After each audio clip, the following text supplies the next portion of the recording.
আসসালামু আলাইকুম সুপ্রিয় দর্শক, কেমন আছেন? আপনাদের দোয়ায় আমিও ভালো আছি। আজকে আপনাদের জন্য নিয়ে আসলাম মিহিদানার মতিচুরের লাড্ডু। একটি পাত্রে আমি 1.5 কাপ পরিমাণ বেসন নিয়েছি। এই বেসনটি আমি আগেই চেলে রেখেছিলাম। এর মধ্যে আমি দিয়ে দিলাম পরিমাণ মতো লবণ এবং কিছু ফুড কালার। এই ফুড কালার খাবারের কোনো ক্ষতি করবে না, টেস্টও নষ্ট করবে না। ফুড কালারটি দিলে দেখতে সুন্দর লাগবে, তার জন্য দেওয়া হলো। প্রথমে 1 কাপ পানি দিয়ে বেসনটিকে ভালো মতো মিশিয়ে নিতে হবে। তারপর ধীরে ধীরে পানি প্রয়োজন মতো অ্যাড করতে হবে।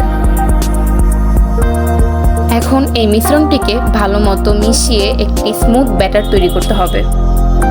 এই ব্যাটারের ঘনত্বটা আপনাদের দেখে বুঝে নিতে হবে। এখন একটি কড়াইয়ে পর্যাপ্ত পরিমাণ তেল নিয়ে তেলটিকে গরম করতে হবে। তেল গরম হয়ে গেলেই বেসনের মিশ্রণটিকে বড়া আকারে ভেজে নিতে হবে।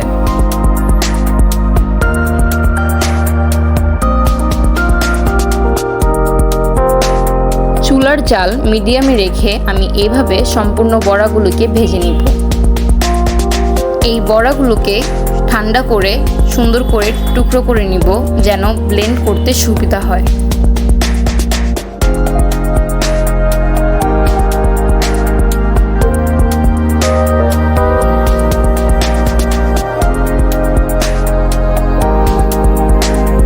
এখন অন্য একটি কড়াইয়ে শিরা তৈরি করার জন্য 1.5 কাপ চিনি এবং 1 কাপের একটু বেশি পানি দিয়ে দিলাম।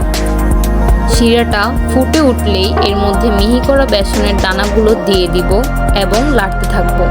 নাড়তে নাড়তে দানাগুলো যখন চিনি শিরার সাথে মিশে এরকম টেক্সচার চলে আসবে, তখন এর মধ্যে ঘি দিয়ে দিব।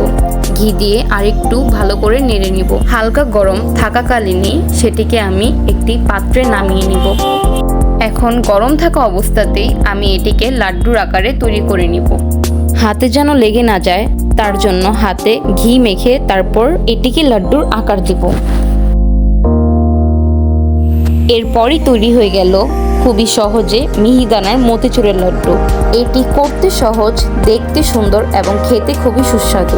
আমার এই ভিডিওটি যদি আপনাদের ভালো লেগে থাকে তাহলে অবশ্যই লাইক, কমেন্ট এবং শেয়ার